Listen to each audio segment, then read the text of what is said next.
Our next speaker is a writer for the Detroit News. Let's get a big warm welcome from Michael Hodges.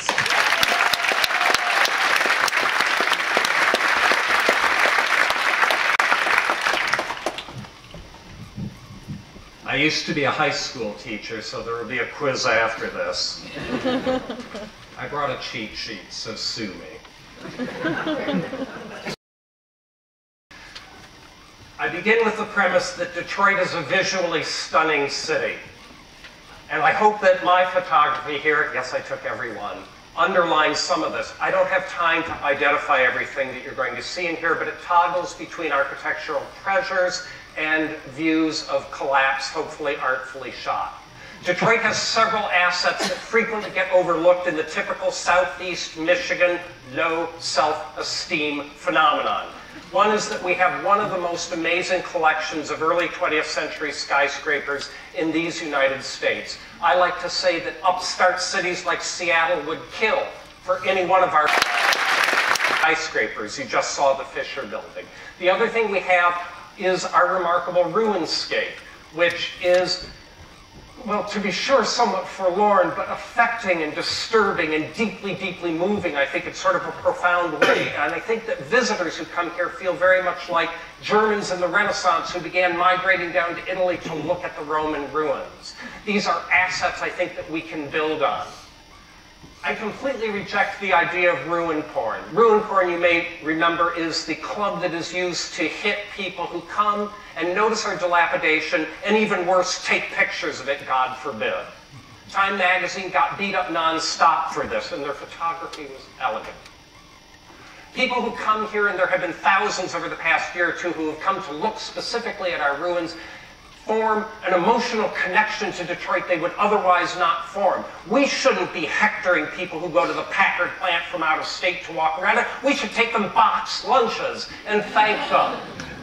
I also believe in the power of images to frame perceptions.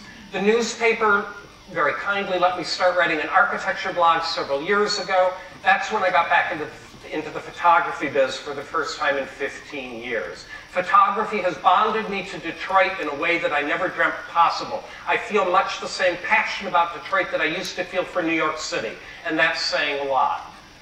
The blog led to a speaking tour on Detroit architecture where I take my slides around. That then led to my own shameless commerce division, a little company I call Unexpected Detroit. I just want to get beautiful images of Detroit out there.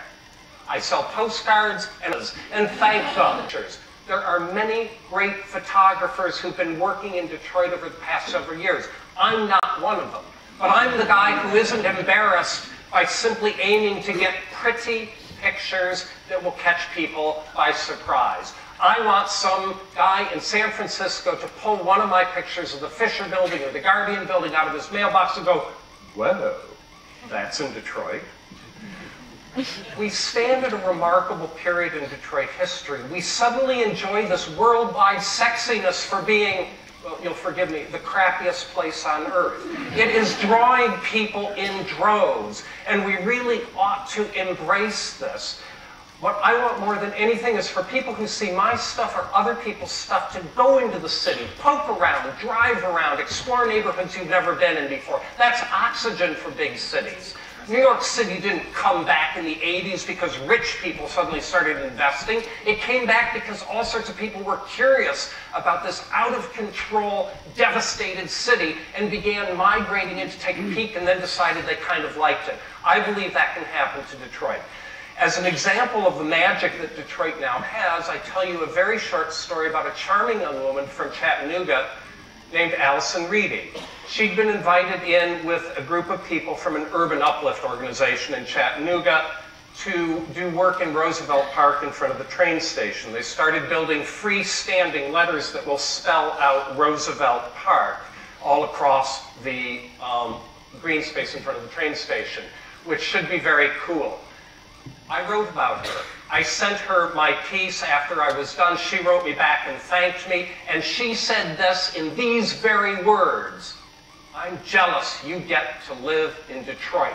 Ladies and gentlemen, the earth has shifted beneath our feet. Nobody has said that for 50 years. And I'm supposed to be near the end of my slides here, but I'm happy to continue talking. I'm a teacher. I can talk forever. I thought I had them in a slightly different order. I really do think that Michiganders have to fight against low self-esteem. We have assets we don't recognize. That is the last picture. Thank you very much. You've been a great audience.